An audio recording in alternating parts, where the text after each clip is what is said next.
이제 오늘 이웃을 살리는 사람들 이런 제목으로 잠시 말씀을 나눕니다. 북한에서 요즘 유행하는 동요가 이런 동요랍니다. 곰 세 마리가 한 집에 있어, 할배곰, 아빠곰, 새끼곰. 할배곰은 뚱뚱해, 아빠곰도 뚱뚱해, 새끼곰은 미련해. 함경도 어느 중학교 교실에 낙서로 씌어져 있는 것이 입에서 입으로 북한 국민들 속에 번져나가고 있다는 소식입니다. 권력을 주실 때는 그 권력을 가지고 사람을 살리라고 주신 하나님의 사명입니다. 그런데 하나같이 권력을 손에 잡게 되면 살리는 일보다는 죽이는 일에 더 힘을 쓰는 것이 세상 권력자들의 모습이기도 합니다.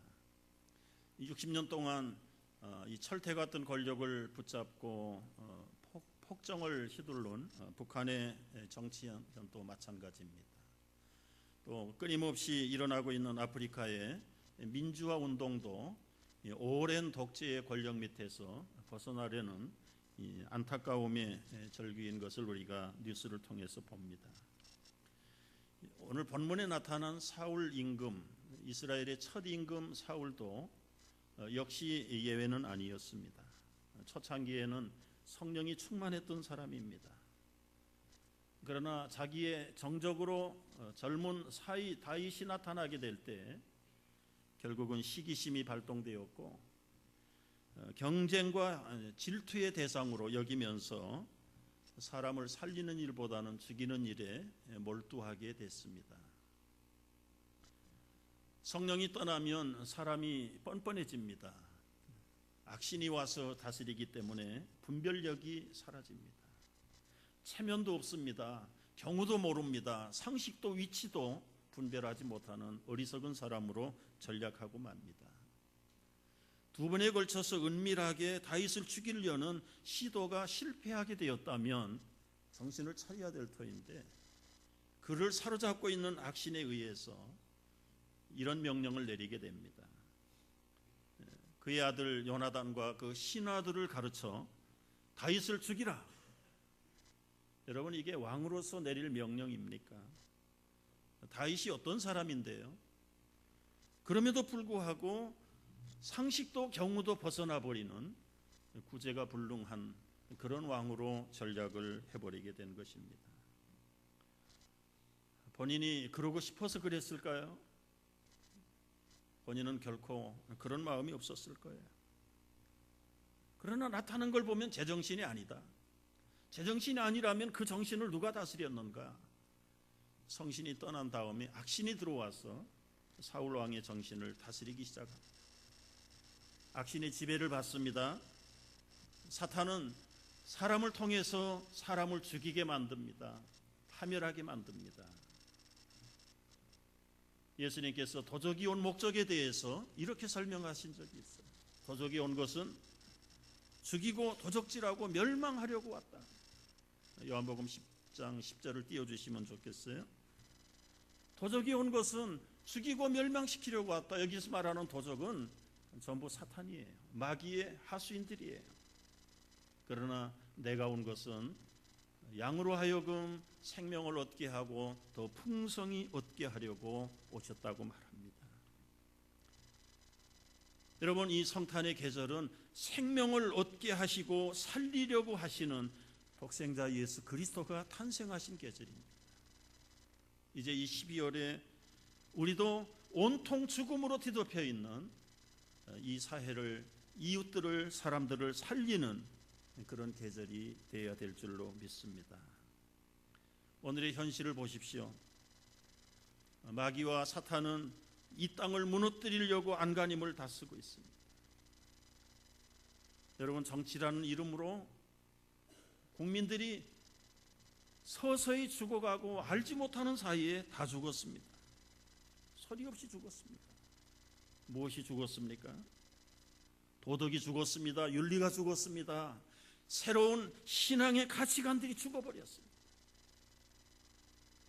배불리 먹고 찬란한 문명을 누리는, 쾌락을 누리는 것에는 풍성한 삶인 것 같지만 내면의 세계를 들여다보면 모두 다 죽었습니다. 교육이 죽었고 사회가 죽었고 정치가 죽었습니다. 인간성이 파멸로 치달았습니다. 이런 상황 속에서 우리는 성탄을 맞고, 성탄의 메시지는 어두움을 빛으로, 죽은 자를 생명으로 살리는 계절입니다. 어떻게 해야 이 어두움과 죽음의 땅에서 살림살이를 잘할 수 있을까요?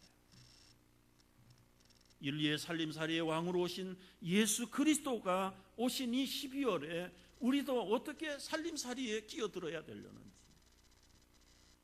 오늘 예수님의 그림자로 나타난 구약시대의 요나단을 통해서 우리의 영적인 살림살이의 비결을 함께 배울 수 있게 되기를 바랍니다.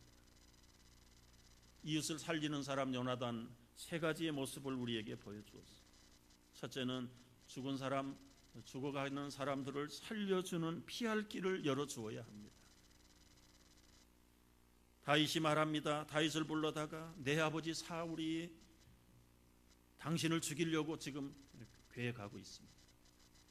그러므로 내가 간절하게 원하는 것은 은밀한 곳에 숨어 있으십시오. 우리 이웃들이 공격을 받고 죽어가는데 우리가 할 일은, 그들을 살리는 첫 번째 할 일은 무엇인가? 은밀한 곳이 있다는 것을 가르쳐줘야 돼요. 피할 수 있는 곳, 추적자의 손길이 미치지 못하는 곳, 아무도 찾아낼 수 없는 그 안전한 곳이 있다는 것을 가르쳐줘야 되는 것이 먼저 사람을 살려야 되는 우리들이 해야 될 임무인 것입니다. 오늘날 많은 사람들이 이 피할 곳을 모릅니다. 다 노출되어 있습니다. 나이가 많건 적건 간에 현대 문명과 그리고 사탄의 변장된 전략 속에 다 노출되어 있는데, 누가 은밀한 곳, 피할 수 있는 곳을 가르쳐주지 않으면 정면으로 이미 다 공격받아서 쓰러졌고 쓰러지고 있고 쓰러지기 질보전입니다. 여러분, 사회가 풍조라는 돌을 들어서 무사람들을 쳐 없애요.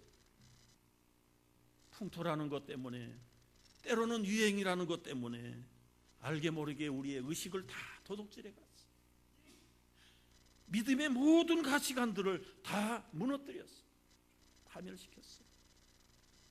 아직도 남아있는 사람들이 있다면 그들을 피할 곳으로, 은밀한 곳으로 가르쳐줘야 돼요.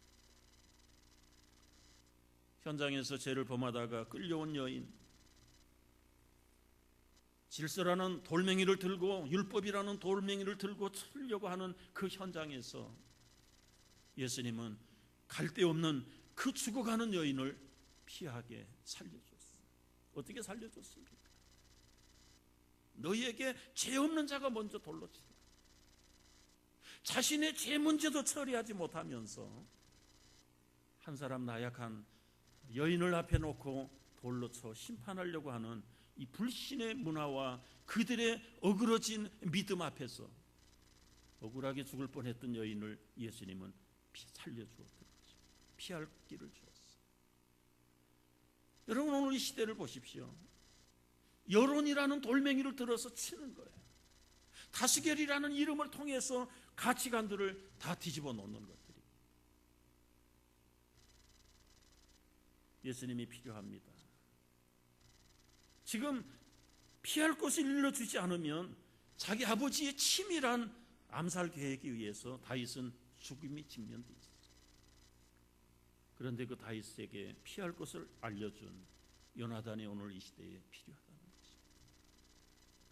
비진리가 진리의 이름으로 진리를 망가뜨리는 시대에 정말 진리를 보호할 수 있는, 생명을 보호할 수 있고 의를 지킬 수 있는 이런 오늘의 살림살이를 잘하는 요나단들이 우리가 돼야 되지 않겠습니까? 한 집에서 두 엄마가 아기를 낳죠. 아마 잠버릇이 고약한 엄마가 아기를 깔아 죽인 것 같아요. 자다 보니까 자기 자식이 죽었어요. 저쪽에 있는 엄마 얘기하고 바꿔치기 했습니다. 아침에 깨보니 자기 애기는 분명히 죽지 말아야 되는데 죽어 있는데 보니까 자기 애기가 아닙니다. 저 고약한 여인이 자기 아기하고 바뀌었어요. 그리고는 억지를 부리는 거예요. 결국은 시비를 해결하기 위해서 솔로몬 임금에게 데리고 나갔죠. 거기서 이 간교한 여인의 주장은 무엇이었습니까? 공정하게 칼로 그 아이를 반을 나눠서 나눠달라는 거예요. 여러분, 무엇이 잘못됐습니까? 공평 이전에, 그리고 공이라고 하는 이름 앞에 생명은 반으로 나눌 수 없는 것입니다. 그럼에도 불구하고 하마터면 목소리 큰 그 여인의 주장이 통과될 뻔했습니다. 오늘 시대에 진리가 무엇입니까? 목소리가 크면 진리, 다수결이 많으면 진리가 돼버려요. 여러분, 순리를 영리로 바꾸는데도 표를 가지고 선거를 해가지고 몇 표라도 많으면 비진리가 진리가 되고 진리가 비진리가 되는 사람. 여러분, 진리가 어떻게 칼로 반을 나눌 수 있습니까? 생명을 어떻게 반쪽으로 나눠서 줄 수가 있는 것입니까? 그런 위기 순간에도 솔로몬의 지혜가 없었더라면, 참 하나님이 주신 그 하나님의 진리가, 지혜가 솔로몬에게 없었더라면 그야말로 한 생명 칼로 반으로 자를 뻔했습니다. 오늘 이 시대에 죽어가는 사람들, 철없이 어른들의 희생물이 되어가는 어린아이들을 살리는 일에 누가 있어야 합니까? 목소리 큰 사람들이 있으면 어린아이들 다 죽습니다. 의회에서 정치인들의 목소리가 커가지고 아이들을 지금 죽여가고 있습니다. 그건 모세 시대도 마찬가지였어요. 예수님 시대에도 이 악한 헤롯을 통해서, 구약 시대의 악한 바로를 통해서 유대의 남자아이들을 다 물에 던졌고 다 몰살시켰습니다. 왜 그런 일이 벌어졌을까요? 피할 길을 일러주지 않았기 때문에, 억울한 자를 돌아보는 사람들이 없었기 때문에, 수상 같은 그 임금들의 호령 같은 명령 앞에 그들은 무조건 맹종하다가 함께 공범자들이 되어버렸다. 여러분, 여기 아침에 조심하여 그런 말이 나와요. 은밀한 곳에 숨으라. 아침에 조심하라는 말은 밤사이에 무슨 일이 벌어졌는가, 역사는 밤에 이루어진다는 말이 있잖아요. 시간적인 밤을 말하기보다는 영적인 분별력이 없는 그 혼돈의 시대에 소수의 정치 권력자들이 모여가지고 아침에 실행할 작전을 선포한다는 거예요. 여러분, 사울 혼자서 밤새도록 작전을 짰을까요? 자기의 직계 부하들, 그리고는 충직한 부하들을 불러다가 밤새도록 음모를 세우고 작전을 세웠어요.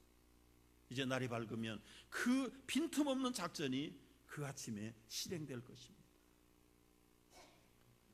여러분, 영적인 밤에 모인 이 나라의 지도자들 다는 아니지만 정치인들의 모습을 보십시오.